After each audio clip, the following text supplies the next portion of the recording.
आज स्टार्ट करेंगे current electricity.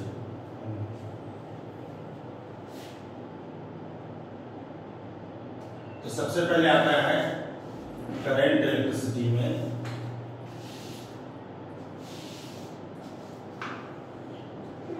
Current किसको बोलते हैं?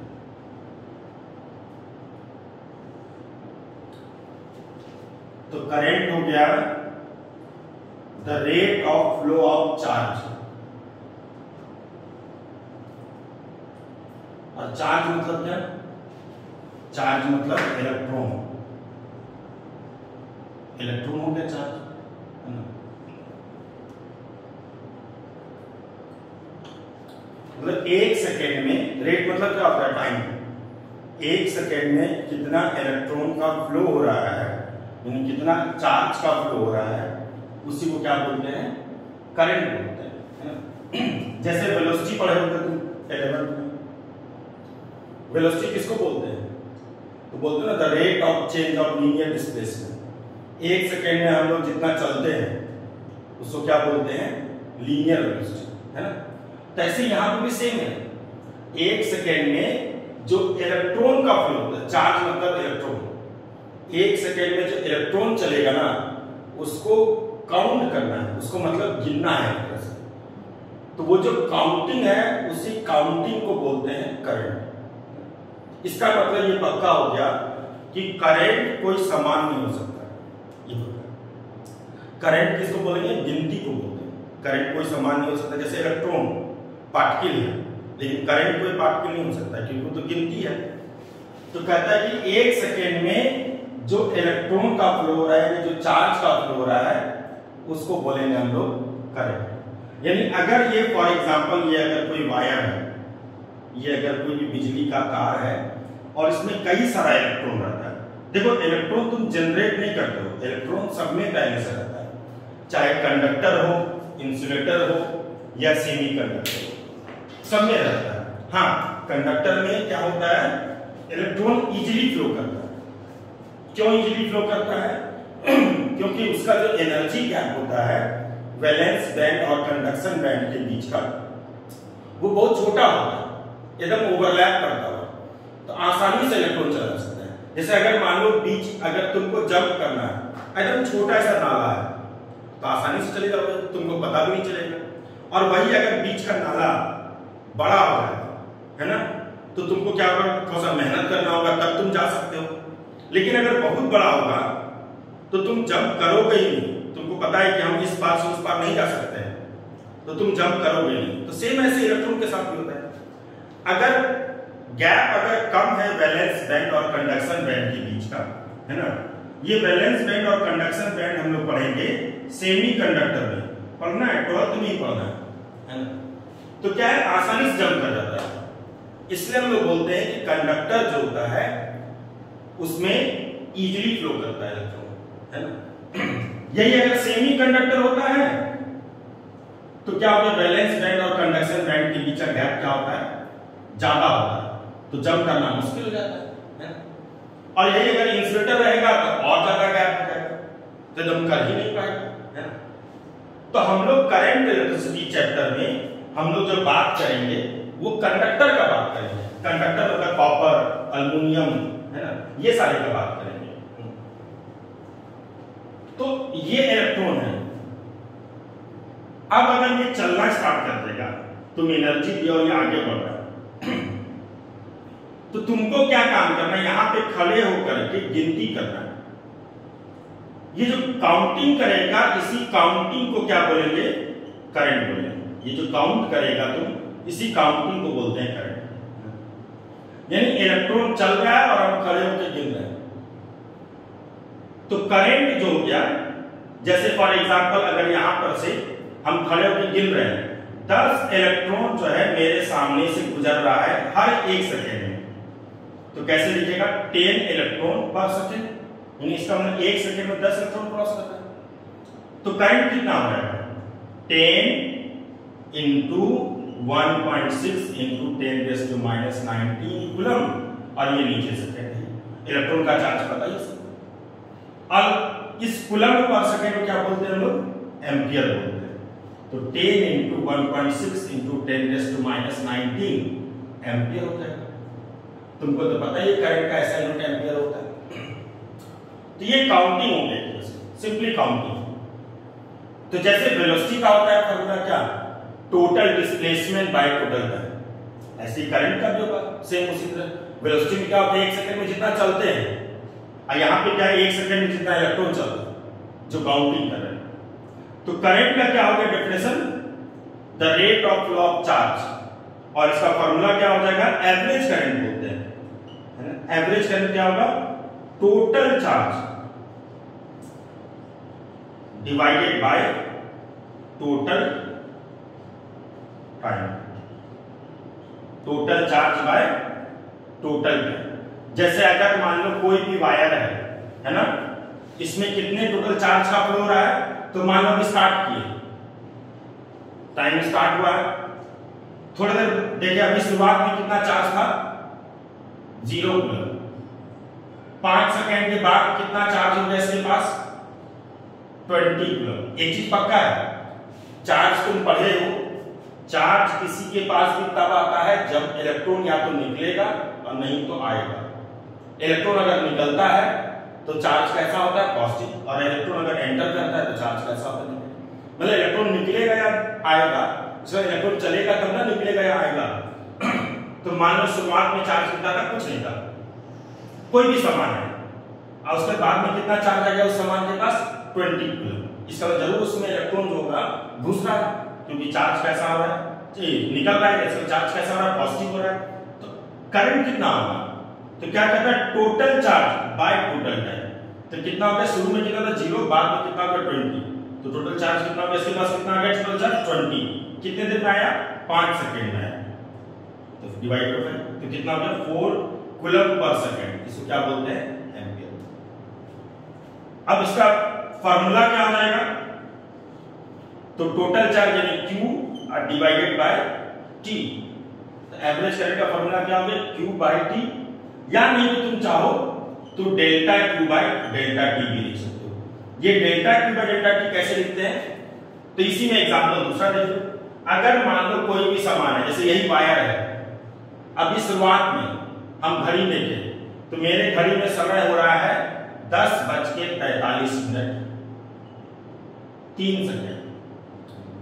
और अभी मान लो इसके पास चार्ज है 15 किलो। ठीक, अब हम यहां पे आके खड़ा हो गए, पहले से कितना चार्ज था 15 किलो, हम खड़े हो गए आकर के, अब हम गिनना स्टार्ट किए, है ना। अब हम गिनती स्टार्ट करते हैं, कितना देर तक खड़े हो गए काउंट कर रहे हैं, तो मान लो 10:45 20 सेकंड खड़े हो गए, तो देखिए क्या इलेक्ट्रॉन घुस रहा है, चल रहा है, आगे बढ़ रहा है, कितना चार्ज हो गया उसके पास, फॉर एग्जांपल मान लो 55 कूलम। तो पहले कितना चार्ज था 15, अब कितना हो गया 55। कब हुआ, शुरुआत में जब खड़े थे तो इसके पास इतना था, अब हो गया इसके पास इतना, इसका मतलब कितना चार्ज इसके पास बढ़ गया, 40 कूलम बढ़ गया, मेरे सामने बढ़ा, कितने देर में बढ़ा, 20 सेकंड में। तो बताओ, तो 20 सेकंड में अगर 40 कूलम इसके पास चार्ज आ गया, इसका मतलब 1 सेकंड में कितना चार्ज आएगा निकाल सकते हो, है ना। कैसे निकालेंगे, तो यहाँ पे टोटल चार्ज कितना हो गया इसके पास, है ना। टोटल चार्ज जो मेरे सामने आया वो कितना चार्ज आया मेरे सामने, तो पहले तो 15 कूलम था, मेरे पास आया कितना 55। जैसे मेरे पास किसी के पास पहले से 15 रुपया है, अब उसके पास 55 रुपया आ गया, इसका मतलब कितना रुपया वो गेन किया, 40 रुपया गेन किया। तो ये 15 कूलम है, बाद में कितना गया 55 कूलम, कितने देर में 20 सेकंड। तो कितना चार्ज वो आया उसके पास, 40 कूलम आया, कितने देर में आया, टोटल टाइम कितना हो गया 20 सेकंड। तो इस बार जो हम लोग ये निकाले 40 कूलम, वो कैसे निकाले, इसमें से इसको सब्ट्रैक्ट करके, यानी final charge minus initial charge, और टाइम भी कैसे निकाले, final time minus initial time. इसी को क्या बोलते हैं, change in charge by change in time, है ना। इसलिए एवरेज करंट का फॉर्मूला ऐसे भी हो सकता है कि Q बाय T लिखो या delta Q by delta T लिखो। Delta Q by delta T कब लिखने की जरूरत पड़ेगा, जब क्वेश्चन इस टाइप का रहेगा, कि इनिशियल चार्ज इतना है, फाइनल चार्ज इतना है, इतना टाइम इंटरवल में हुआ, तब कैसे निकालेंगे चार्ज? तो हम लोग निकालेंगे कितना चेंज इन चार्ज हुआ, यानी कितना हम लोग मेरे सामने कितना चार्ज आया है एक तरह से, और कितना देर हम खड़े थे उस जगह काउंटिंग करने के लिए, तो वो हो गया चेंज इन। तो एवरेज करंट क्या हो गया? Change in charge by change in time. इसी में अगर टाइम इंटरवल बहुत छोटा होता है ना, तो उसे क्या बोलते हो? Instantaneous current. तो क्या हो गया? dq by dt। dq by dt तुमको तब लगाना है जब चार्ज किसी ना किसी के फंक्शन में रहेगा। तो तुम्हारे पास दो फार्मूला आ गया चार्ज का, एक आ गया q बाय t या delta q by delta t, और दूसरा आ गया dq बाय dt। इसको बोलते हैं इंस्टेंटेनियस। इंस्टेंट मतलब हर पल, छोटे से टाइम में। इंस्टेंट मतलब क्या होता है? क्षणिक। छोटे से टाइम इंटरवल में जो चेंज होगा चार्ज का, उसको क्या बोलते हैं? इंस्टेंट। और बड़े टाइम इंटरवल में जो चार्ज का चेंज होगा उसको क्या बोलते हैं? Average current. बस यही अंतर है। ये फार्मूला तुमको तब लगाना है जब न्यूमेरिकल वैल्यू रहेगा। लेकिन ये फार्मूला तुमको कब लगाना है? ये फार्मूला तुमको उस वक्त लगाना है जब किसी ना किसी के फंक्शन में रहेगा। ऐसे भी हमको एक चीज पता है कि हम डिफरेंशियल इंटीग्रेशन उस वक्त करते हैं जब किसी ना किसी के फंक्शन में रहता है। ऐसे हमको डिफरेंशियल इंटीग्रेशन का जरूरत नहीं पड़ेगा। तो डिफरेंशियल इंटीग्रेशन में नीड हमको उस वक्त पड़ेगा जब किसी ना किसी के फंक्शन में रहेगा। यहाँ पे dq by dt हम लोग उस वक्त यूज करेंगे जब यहाँ पे फंक्शन में रहेगा, अदरवाइज हम यूज नहीं करेंगे। ठीक है, तो अब आते हैं हम लोग कब यूज करेंगे dq by dt। तो एक एग्जांपल दिखाते हैं, है ना, उसके बाद करते हैं। जैसे q इक्वल टू दिया हुआ है t स्क्वायर। अब जैसे दे दिया है q equal to t square, इसका मतलब पक्का हो गया q as a function of time है। टाइम बदलेगा तो चार्ज बदलेगा, जबकि इसके पहले एग्जांपल में तो ऐसा नहीं था। इसके पहले एग्जांपल में दिया हुआ था कि चार्ज है 20 कूलम, है ना, न्यूमेरिकल वैल्यू था। जबकि अभी क्या है? Charge as a function of time है। तो जैसे ही चार्ज है तो charge as a function of time हो गया। जैसे ये चीज देखे हम कि चार्ज टाइम पे डिपेंड कर रहा है, इसका मतलब मेंटली प्रिपेयर हो जाएंगे कि हमको डिफरेंशियल इंटीग्रेशन करना है। फिजिक्स में डिफरेंशियल इंटीग्रेशन उस वक्त जरूरत पड़ता है जब किसी ना किसी के फंक्शन में रहेगा और न्यूमेरिकल वैल्यू रहेगा कि नहीं करना। अब यहाँ पे हम i बराबर फार्मूला कौन सा लगाएंगे? dq वैल्यू का है कि q इक्वल टू दिया हुआ है t स्क्वायर। तो बताओ तो 3 सेकेंड के बाद कितना होगा करंट? ये हमसे पूछा गया कि after t equal to 3 second current calculate करना है। तो लगा दी। अब q के जगह कितना दिया हुआ है हमको? t square. जहां पर q का जगह वहां पे कितना पुट कर दिए? t square. अब ये फार्मूला तुमको पता है क्या होता है? d upon dx of x raise to n equal to n x raise to n minus 1। यही फार्मूला होता है। तो देखो तो उसी तरह से है कि नहीं, वहां पे d upon dt of t square, मतलब जहां पर x है वहां पे t है, तो n की जगह कितना है? 2। तो यहां पुट कर दो 2 into t raise to 2 minus 1, यानी कितना हो गया? 2 into t रेज टू 1, यानी 2 into t है। तो dt स्क्वायर बाय dt का कितना हो गया value? 2t। i equal to क्या लगाए? dq by dt। q के जगह कितना दिया हुआ? t square. तो जहां पे t स्क्वायर उसका डिफरेंशियल उसी के कितना हो गया? 2t। इसका अब जो करंट आएगा i इक्वल टू वो कितना हो जाएगा? 2 into। अब क्वेश्चन में कितना दिया हुआ? 3 सेकंड के बाद बताना है। तो t की जगह कितना पुट कर देंगे? 3 सेकंड। जैसे 3 पुट करेंगे तो 2 into 3 कितना हो जाएगा? 6 एम्पीयर। इसमें अब करंट कितना हो जाएगा? 6 एम्पीयर हो जाएगा, है ना। तो क्या बोले? जैसे देखो कि डिफरेंशियल है, समझ जाओ कि तुमको integration q as a function of time है, तो समझ जाओ कि तुमको डिफरेंशियल इंटीग्रेशन करना है। तुमको दिया हुआ क्या है? q, लेकिन क्या है? फंक्शन में। तो हम तुरंत लगा दिए i equal to dq by dt। q के जगह कितना पुट कर दिए? t square. कितना आ गया? 2t। अब i आ गया 2t। हमसे पूछा गया था कि बताओ 3 सेकंड के बाद कितना करंट होगा? हम तुरंत पुट कर देते। हमसे पूछता है बताओ 4 सेकंड के बाद कितना करंट होगा? t के जगह 4 सेकंड। हमसे पूछता है कि बताओ 1 सेकंड में कितना होगा? पुट कर देते, है ना। तो जितना भी रहेगा इसको पुट करते जाएंगे और वो उसका आंसर आ जाएगा। तो ये हो गया i equal to dq by dt कब यूज करना है और i equal to q by t कब यूज करना है। तो ये क्लियर हो गया। करंट बोलते किसको है? तो करंट बोलते हैं काउंटिंग को, यानी हमको सिंपली खड़े होकर के गिनती करना है कि आखिर मेरे सामने जो तार है उस तार से कितना इलेक्ट्रॉन गुजर रहा है हर 1 सेकेंड, वही करंट है ना। करंट का ऐसा यूनिट क्या हो गया? एम्पियर।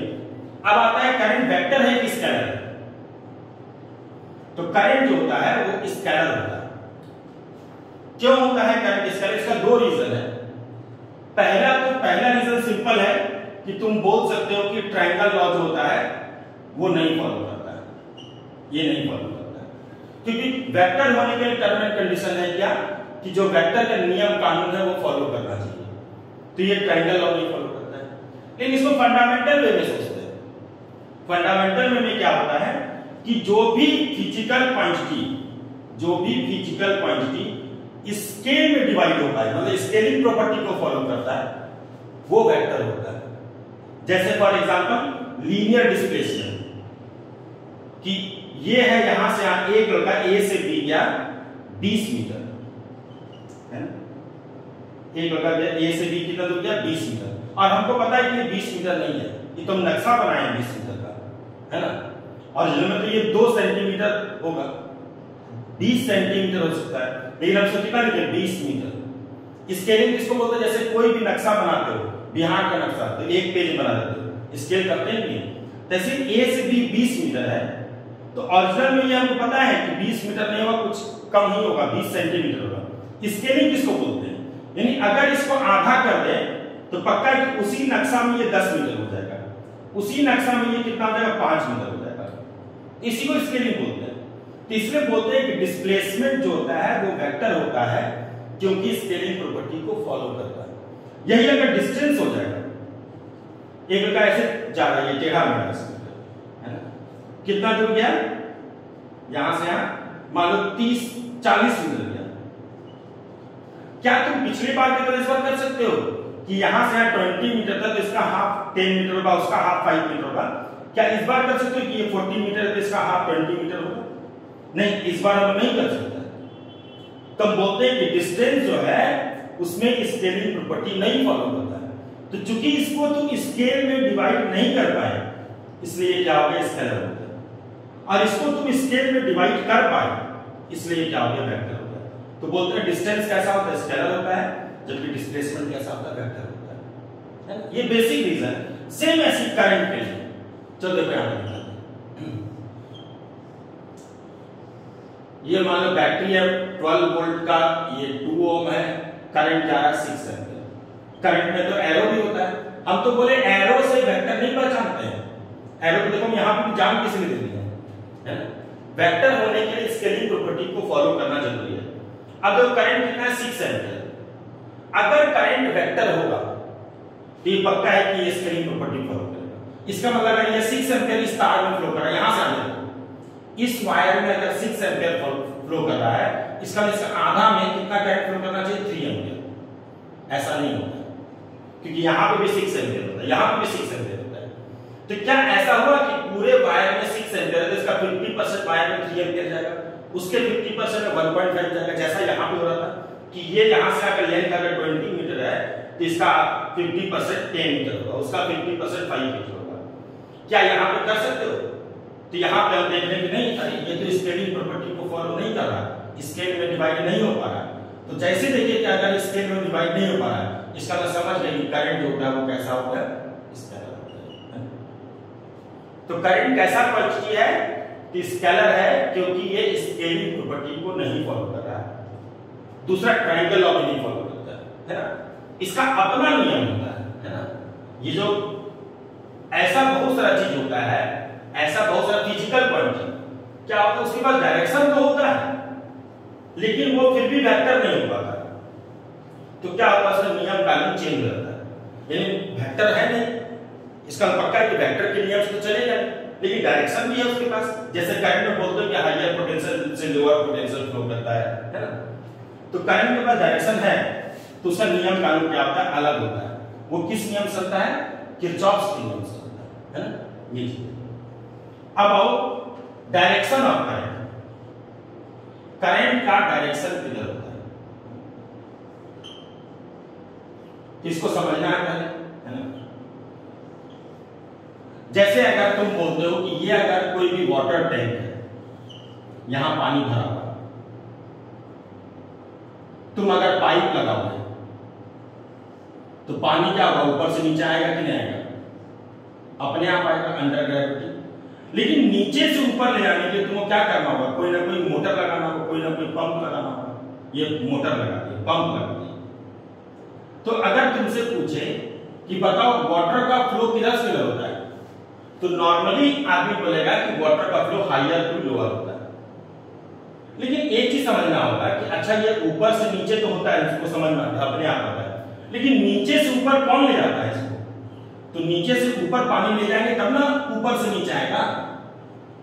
तो नीचे से ऊपर जो पानी लेके जाता है वो कौन लेके जाता है, मोटर। इसलिए जो काम यहां पर मोटर का है वो काम सर्किट में किसका होता है, बैटरी का होता है। ये अगर कोई बैटरी है, एक प्लस और एक माइनस। प्लस मतलब प्लस वैल्यू नहीं, प्लस मतलब ज्यादा वैल्यू, हायर पोटेंशियल, और माइनस मतलब माइनस वैल्यू नहीं, लोअर। कम को माइनस से लिखते हैं जबकि ज्यादा को प्लस से लिखते हैं। जैसे फॉर एग्जांपल ये 12 वोल्ट का अगर बैटरी है, इसका मतलब ये 12 वोल्ट, ये 0 हो सकता है, ये 14 वोल्ट हो जाए, ये 2 वोल्ट हो जाए, लेकिन इसका अंतर जो होगा वही होगा जो बैटरी के स्टिकर पर लिखा जाएगा। हो सकता है ये 10 वोल्ट और -2, वैसे होता नहीं है, माइनस जल्दी नहीं होता, सबसे कम अगर होता है तो 0 ही होता है। हो सकता है, एग्जांपल ले रहे हैं, है ना। लेकिन ज्यादातर कौन सा होता है, ये होता है 12 वोल्ट और 0 वोल्ट। तो ये 0 वोल्ट है तो इसको किससे लिखे, माइनस से, क्योंकि ये कम है। और ये 12 वोल्ट को प्लस से क्यों लिखे, क्योंकि ये हायर है। इसलिए प्लस और माइनस एक सिंबल दिया है ना। अब यहां पे हम बल्ब लगा देंगे, ये बल्ब लगा देंगे तो करंट किधर से जाएगा, हायर से लोअर। ये हम लोग पढ़ते थे 9, 10। लेकिन इसको देखना, ये मान लो फॉर एग्जांपल टॉप फ्लोर है और ये ग्राउंड फ्लोर है, तो वाटर का फ्लो क्या होगा, टॉप टू ग्राउंड, मतलब टॉप से बॉटम की तरफ आएगा, ऊपर से नीचे की तरफ आएगा। तो फॉर एग्जांपल ये मान लो 3rd फ्लोर है, तो पानी किधर से आ रहा है, 3rd फ्लोर से ग्राउंड फ्लोर आ रहा है अपने आप। जबकि ग्राउंड से 3rd ले जाने के लिए वो क्या किए, मोटर लगा दिया। हम क्या बोले, जो काम मोटर का वो काम किसका है, बैटरी का। और वो जो 3rd फ्लोर में कहा गया, यानी एक तरह से ये हो गया तुम्हारा 3rd फ्लोर, और ये जो 0 वोल्ट है ये हो गया एक तरह से ग्राउंड फ्लोर। ये सिर्फ समझने के लिए। अब क्या है, हम लोग जानते थे पहले से ही कि हायर से लोअर करंट फ्लो करता है। तो ये देखो तो 3rd से ग्राउंड की तरफ जा रहा था, लेकिन हमको एक चीज पता है कि अगर यहां से यहां गया इधर से इधर लाना होगा कि नहीं लाना होगा। तो लोअर पोटेंशियल से हायर पोटेंशियल कौन लाता है, तो बैटरी क्या करता है, नीचे से उठाता है और ऊपर फेंक देता है, अब फिर ऊपर से नीचे अपने आप आता है। तो बैटरी का काम क्या होता है, लोअर से उठाना करंट पर किधर फेंक देना, हायर, जो काम मोटर का है, अब फिर अपने आप ऊपर से किधर आ जाता है, नीचे। तो बैटरी के अंदर जो करंट का फ्लो होता है वो किधर से होता है, लोअर पोटेंशियल से हायर पोटेंशियल, यानी ये नीचे से उठा के किधर फेंक दिया, ऊपर, अब फिर अपने आप ऊपर से नीचे आ गया। इसलिए तो बैटरी का एक नाम रख दिया गया, इलेक्ट्रोमोटिव फोर्स, जो हम लोग आगे पढ़ेंगे। इलेक्ट्रो मतलब इलेक्ट्रॉन, मोटिव मतलब मकसद, फोर्स मतलब ताकत वाला। यानी बैटरी का मकसद क्या है कि नीचे से उठाना और किधर फेंक देना, ऊपर, इसलिए इसका नाम पड़ गया इलेक्ट्रोमोटिव फोर्स, है ना। जैसे यहाँ पे 12 वोल्ट तो बोलते हैं EMF of the battery is 12 volt. तो करंट का डायरेक्शन अगर तुमसे कोई पूछे तो करंट डायरेक्शन किधर से किधर होता है, तो तुमको उसको इस तरह से बोलना होगा, फॉर आउटसाइड द बैटरी, यानी बैटरी के बाहर जो करंट का फ्लो होता है वो हायर टू लोअर होता है, and for inside the battery current flow from lower to higher potential. Battery के अंदर जो है करंट लोअर से हायर जाता है। और हर्ष में क्लोज लूप बना, जैसे वाटर का फ्लो तुमको बोले कि हायर से लोअर होगा और लोअर से हायर भी होगा, सेम ऐसे करंट का फ्लो भी होगा। तो डायरेक्शन ऑफ करंट पे आ रहे थे, तो डायरेक्शन ऑफ करंट में तुमको लिखना होगा ऐसे, for outside the battery, for outside the battery current flow from current जो फ्लो करता है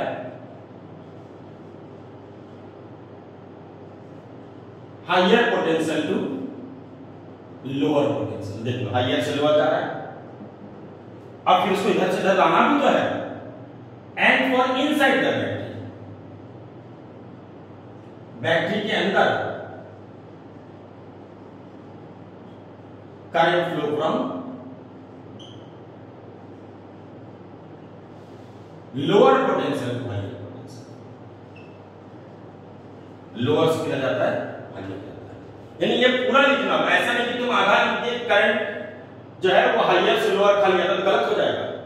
तुमको लिखना होगा कि करंट बैटरी के बाहर जो होता है हायर से लोअर जाता है, जबकि बैटरी के अंदर जो होता है वो लोअर से हायर जाता है। इसीलिए हम लोग बोलते हैं कि करंट जो होता है वो क्या बनाता है, क्लोज लूप बनाता है। क्लोज लूप उसको बोलते हैं जिसमें आउटगोइंग बराबर इनकमिंग होता है ना। तो हम लोग क्या क्या सीखे अभी तक?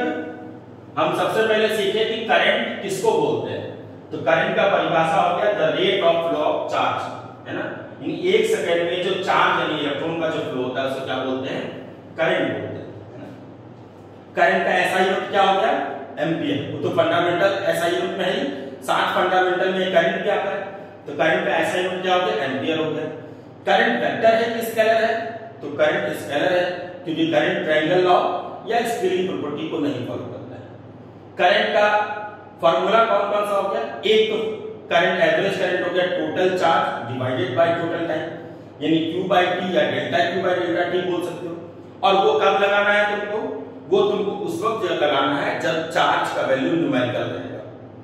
और एक होता है इंस्टेंटेनियस करंट, यानी जो हर इंस्टेंट चेंज करता हो, है ना। तो हर इंस्टेंट मतलब पल पल चेंज करता, थोड़ा सा भी समय बदलेगा फटाक से चेंज कर जाएगा। तो I इक्वल टू क्या आ गया वहां फॉर्मूला dQ by dt। तो dQ by dt तुमको तब लगाना है जब charge as a function of time होगा, यानी किसी ना किसी के फंक्शन में होगा, तब लगाना है dQ by dt, और नहीं तो delta Q by delta t, ये लगाना है। फिर आया कि करंट जो होता है उसका डायरेक्शन क्या होता है। तो करंट का डायरेक्शन क्या होता है, बैटरी के बाहर outside the battery current flow from higher potential to lower potential. Battery के बाहर किधर से जाता है, हायर से लोअर, जैसे वाटर का फ्लो होता है हायर से लोअर। और for inside the battery, battery के अंदर किधर होता है, lower to higher, lower potential से किधर जाता है, हायर पोटेंशियल। इतना आज हो गया। अब हम लोग जो है कल इसी का सीखेंगे। हम क्या बोलेंगे, कोई भी अगर ऐसा फिजिकल क्वांटिटी जो स्केलर होगा लेकिन उसके पास डायरेक्शन होगा तो उसका नियम कानून क्या होता है, अलग अलग होता है। तो इसलिए करंट का भी नियम कानून क्या है, अलग है। वो किरचॉफ्स के नियम से चलता है ना, किरचॉफ्स के नियम चलता है जो हम लोग नेक्स्ट तुमको पढ़ेंगे, है ना। चलो ओके, थैंक यू।